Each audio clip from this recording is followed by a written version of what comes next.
Саламатсыңдар ма, құрметті оқушылар?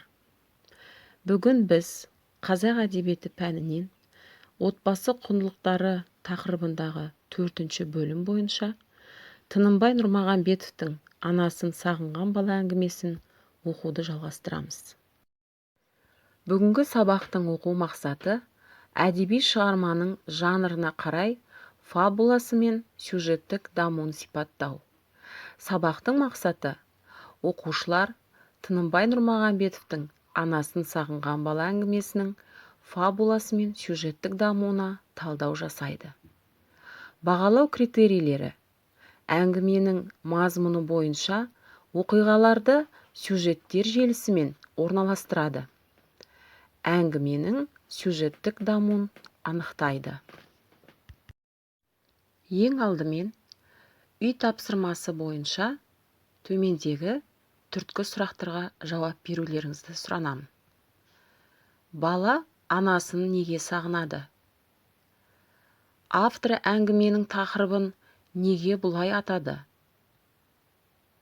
Шығарманың тақырыбы не? Шығарманың беретін идеясы не? Баланың бейнесіне сипаттама беріңіз. Бүгінгі сабақтың оқу мақсатына сәйкес тапсырмаларды орындамас бұрын әдеби теориялық ұғымдарды еске түсірейік. Сюжет өзара жалғасқан оқиғалардың тізбегі, бір тұтас желісі. Фабула көркем шығармада суреттелген оқиғаны рет-ретімен жүйелеу. Бірінші тапсырма: шығармадағы оқиғаларды сюжеттер желісімен орналастырыңыз. Есмағамбеттің өзі қатты састы. Сасқан себебі баланың сезіміне осыншалық әсер етіп, ендігі жерде оны Алматыға алып кете алмаса, ұмытылмас күнә боларда еді. Екінші үзінді: ұзаққа созылған абыр-дабырдан кейін жалғыз қалып, әртүрлі жеміс ағаштары мен көкөністер өскен аулада әрлі-берлі жүру де ол үшін айтарлықтай бір демалыс еді. Үшінші үзінді: әй балақай, сенің атың кім? Дегенде барып, бала Есмағамбетке бұрылды. Тапсырма дескрипторы: шығарма желісін біледі, оқиғалардың ретін дұрыс орналастырады.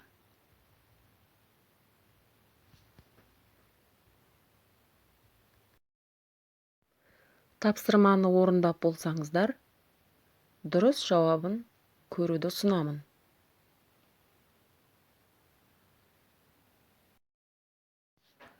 Екінші тапсырма: әңгіменің сюжеттік дамуын анықтаңыз. Сюжеттің құрамдас бөлшектері: оқиғаның басталуы, оқиғаның байланысы, оқиғаның дамуы, шиеленісуі, шарықтау шегі, шешімі. Тапсырма дескрипторы: әңгіменің сюжеттік дамуын сипаттайды, сюжеттің құрамдас бөлшектерін дұрыс анықтайды.